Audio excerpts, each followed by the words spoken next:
에베소서 5장 22절부터 33절까지 읽을 텐데요. 6장 9절까지 내용을 함께 다뤄볼 겁니다. 함께 교독하시겠습니다. 아내들이여 자기 남편에게 복종하기를 주께 하듯 하라.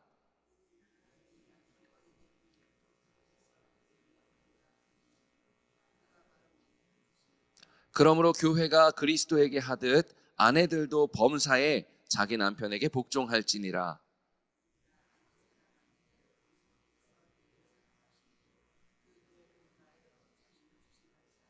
이는 곧 물로 씻어 말씀으로 깨끗하게 하사 거룩하게 하시고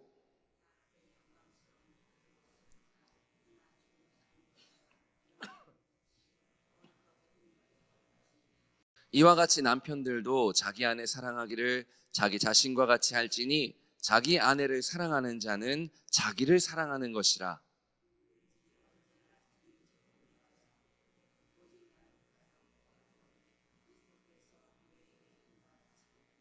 우리는 그 몸의 지체임이라.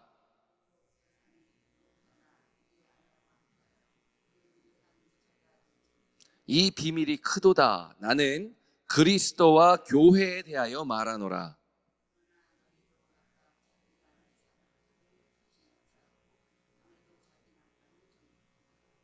아멘. 갑자기 옛사람 새사람 얘기하고 또 공중권세 잡은 세력 얘기하다가 또 하나님의 사랑의 다스림에 대해 얘기하다가 갑자기 이 초점이 확 좁혀졌어요. 가정 얘기를 하기 시작합니다. 바울이 얘기의 맥락을 이어가다가 갑자기 이제 너무 길어지니까 정신이 다른 데로 갔을까요? 아마도 같은 맥락 아니겠어요? 자, 여러분, 에베소 성도들에게 쓴 바울의 편지에서 핵심이 되는 주제는요, 하나됨입니다. 하나님께서 우리가 다시는 하나님으로부터 분리되지 않도록 그리스도를 통하여 하늘의 영역과 땅의 영역을 하나로 통합하셨죠. 하나님과 우리가 하나가 된 겁니다. 그럼으로써 그 하나님의 다스림 안에서, 그리스도의 다스림 안에서 우리 또한 하나가 되는 것, 이게 에베소서의 핵심 주제인 거예요. 그렇게 하나님께서 그리스도를 통해서 하늘과 땅을 하나로 통합하셨는데 이로 말미암아 그리스도께서 만유의 주가 되셨습니다. 만유라는 건 하나님께서 창조하신 우주적 세계 전체를 말하잖아요. 자, 이제 하늘의 영역과 땅의 영역은 만유의 머리가 되시는 그리스도의 다스림 안에서 동일한 다스림 안에 거주하는 한 공동체가 된 겁니다. 자, 그래서 바울은 성령께서 그리스도의 다스림 안에서 하나 되게 하신 것을 힘써 지키라, 이렇게 권면하는 거예요. 지속적으로 성령께서 하나 되게 하신 상태에 머무르라는 것입니다.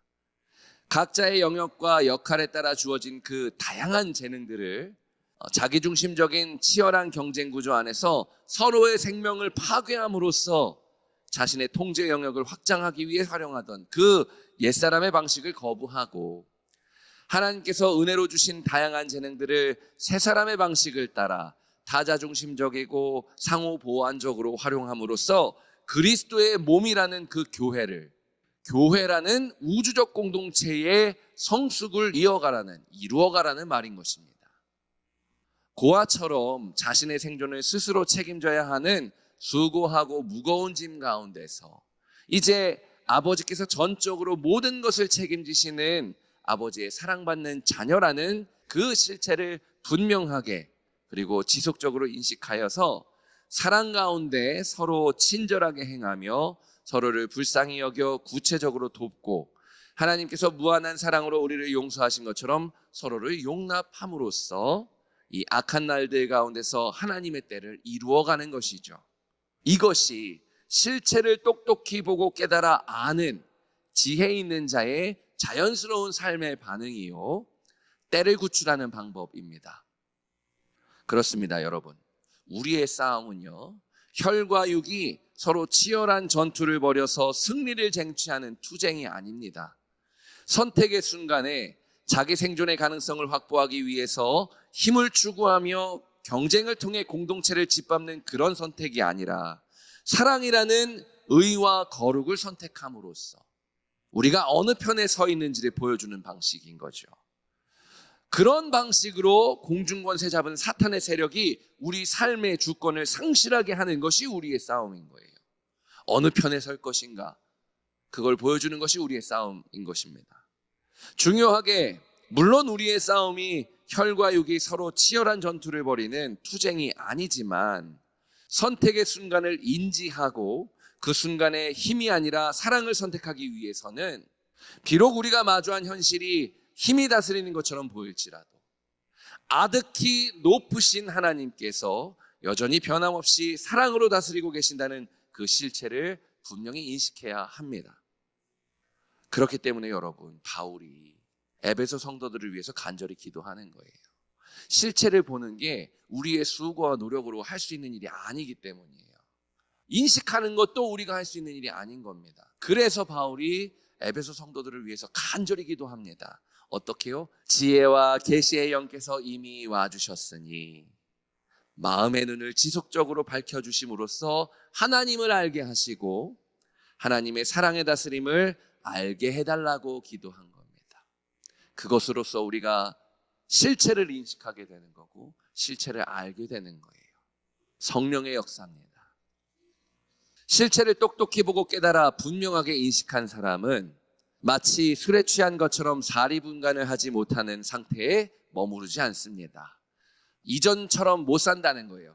우리가 분명한 실체를 깨달아 안다면 그 이전으로 못 돌아가는 겁니다. 제가 또 항상 이제 비유를 드리는 게 광복이 온 것을 분명히 알면 낙가무라로 못 살아요. 장유한으로 살아가는 겁니다.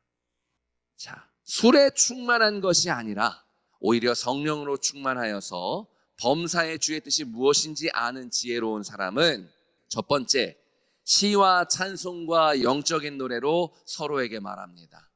그리고 두 번째, 온 마음을 다해서 주님께 노래하고요. 세 번째, 또 온 마음으로 주님을 찬송합니다.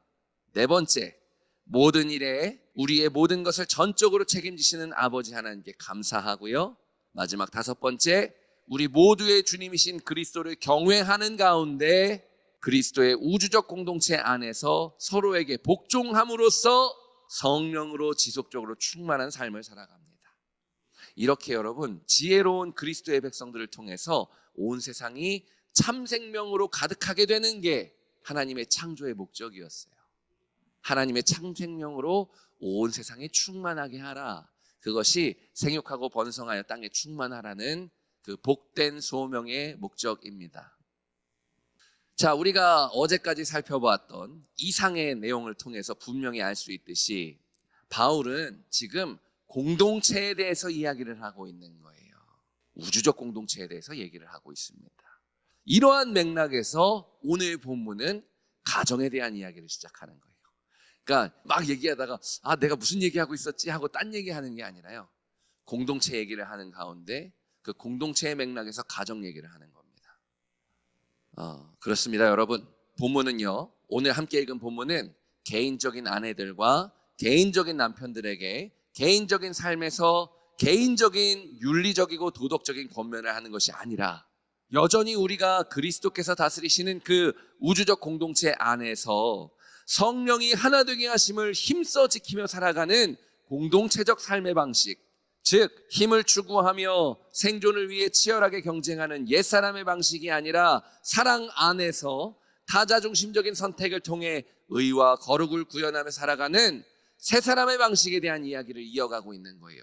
그 새 사람의 방식이 공동체적 방식 안에서 이루어져야 한다고 권면하는 건데 그 우주적 공동체의 가장 기본적인 단위가 바로 가정인 것이죠. 가장 작은 단위의 공동체입니다. 오늘 본문 31절 같이 한번 읽어보겠습니다. 시작. 그러므로 사람이 부모를 떠나 그의 아내와 합하여 그 둘이 한 육체가 될지니. 창세기 2장 24절인가요? 직접 인용하고 있는 본문이죠. 네, 창세기 2장 24절은요 방금 전에 제가 또 말씀드린 것처럼 하나님께서 창조하신 하나님 나라, 즉 우주적 공동체 맥락에서 공동체가 근본적으로 의미하는 것이 무엇인지 가르쳐주는 구절이에요. 한 몸, 남자와 여자가 부모를 떠나 한 몸이 되는 겁니다. 그게 공동체의 근본이에요. 자, 32절도 이어서 읽어보겠습니다. 시작. 이 비밀이 크도다. 나는 그리스도와 교회에 대하여 말하노라. 네, 만유의 주 되신 그리스도와 그 그리스도의 몸된 교회에 대해서 지금 얘기하는 거예요. 개인적인 얘기하는 게 아닙니다. 서로 연합하여 한 몸이 되는 것, 이게 공동체예요. 그래서 여러분, 바울이 21절에서 어제 본문이었죠, 그리스도를 경외하는 가운데 피차 복종하라고 권면한 겁니다. 상호간에 복종함으로써 한 몸을 이룰 수 있기 때문이에요. 자, 중요하게 여기서 복종하라는 말은요, 상호간에 이제 등급을 나누고 그 등급에 따라서 수직적인 관계를 정립하라는 뜻이 아닙니다. 그러면 이 피라미드 구조가 생기잖아요. 세상하고 뭐가 달라요? 그 얘기하는 거 아니에요. 오히려 등급을 나누지 않고 모든 관계가 수평적인 상태에서 서로에게 친절하게 행하며 서로를 불쌍히 여김으로써 구체적으로 돕고, 하나님께서 우리를 용서하심 같이 서로 용납함으로써, 즉 한마디로 요약하자면 사랑으로 서로를 용납함으로써 서로에게 순복하는 거예요. 복종하다라는 단어의 의미는 순복입니다. 이 사랑 안에서 피차 복종하는 그 수평적 관계를 공동체의 가장 작은 단위인 가정에서부터 구현하라는 겁니다. 우리말에 그런 말 있죠. 안에서 새는 바가지 밖에서도 샌다. 가정이라는 가장 작은 단위의 공동체에서 세 사람의 방식을 구현하지 못하면서 우주적 공동체에서 세 사람의 방식으로 살아간다? 말이 안 되는 거예요. 가장 작은 일에 충성하지 못한 사람이 큰 일에 충성하지 못한 것과 같은 이치입니다. 지금의 삶이 지속적으로 이어지는 거예요. 왜 안에서 새는 바가지가 밖에서 새냐 하면, 기본적으로 세 사람의 삶은요, 지혜와 계시의 영이신 성령께서 우리의 마음의 눈을 밝혀주심으로써 악한 날들 속에서 하나님의 사랑의 다스림이라는 실체를 깨달음으로써 구현할 수 있는 것이기 때문이에요.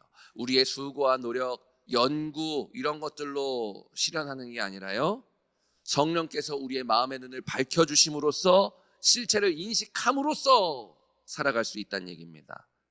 그러니까 여러분, 우리가 그 실체를 인식하지 못한다면 성령께서 하나 되게 하심을 지속적으로 힘써 지키는 일은 불가능한 겁니다.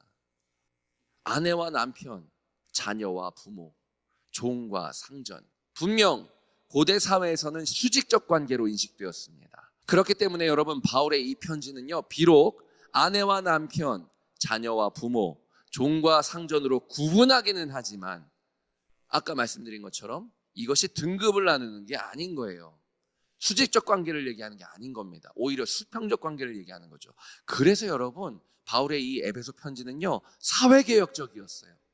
또 시대전복적인 내용을 담고 있는 겁니다. 아주 혁신적인 내용을 담고 있는 거예요.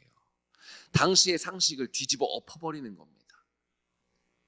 하나님께서 그런 분이에요.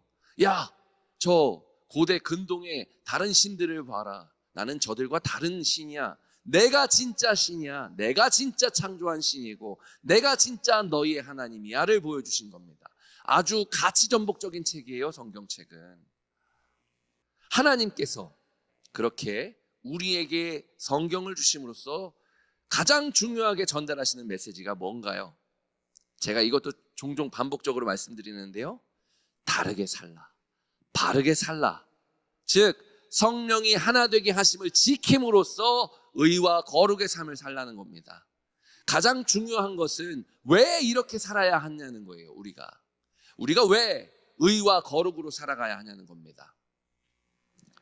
에베소서의 초반부죠, 찬송시와 기도시에 분명하게 바울이 얘기하듯이 하나님께서 세상의 기초를 세우시기 전에 이미 우리를 상속자로 예정하셨기 때문에 하나님은 우리를 용납하셨습니다. 사랑으로 용납하셨어요. 그래서 그리스도를 통하여 하늘의 영역과 땅의 영역을 통합시키신 겁니다. 우리를 지극히 사랑하신 거예요.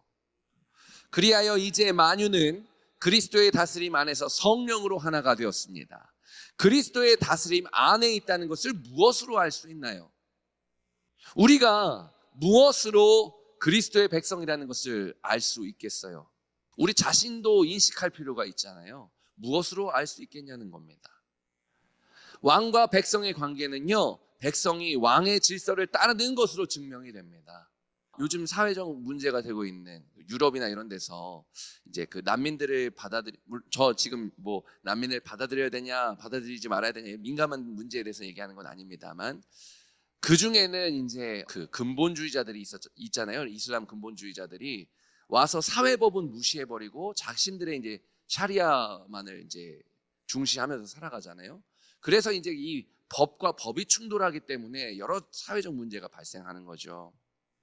그러면 그 상황에서 그 이슬람 사람들은 망명했기는 했지만 그 유럽의 특정한 나라의 백성인가요? 아니면은 이슬람의 백성인가요? 그 사람이 무엇을 지키며 살아가느냐를 통해서 그 사람이 누구의 백성이냐가 분명하게 증명이 되는 겁니다.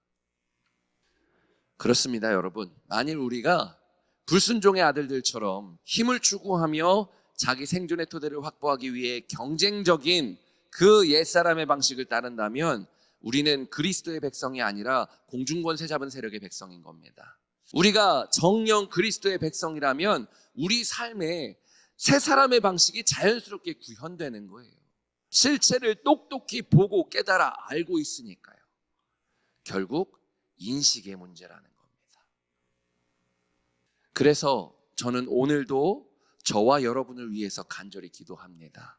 우리의 오늘이 지혜와 계시의 영께서 함께 하시는 가운데 하나님을 알게 하시고 우리의 마음의 눈을 밝혀주셔서 지속적으로 밝혀주셔서 하나님의 사랑을 지속적으로 알게 하시기를, 그리하여 하나님께서 사랑으로 다스리고 계신다는 실체를 분명히 그리고 지속적으로 인식함으로써 모든 선택의 순간에 사랑이라는 의와 거룩으로, 즉 바르고 다른 선택을 하게 하시기를, 그렇게 우리의 가장 기본적인 삶의 자리인 가정에서부터 성령이 하나 되게 하심을 힘써 지키며 살아가게 하시기를 주님의 이름으로 축복합니다.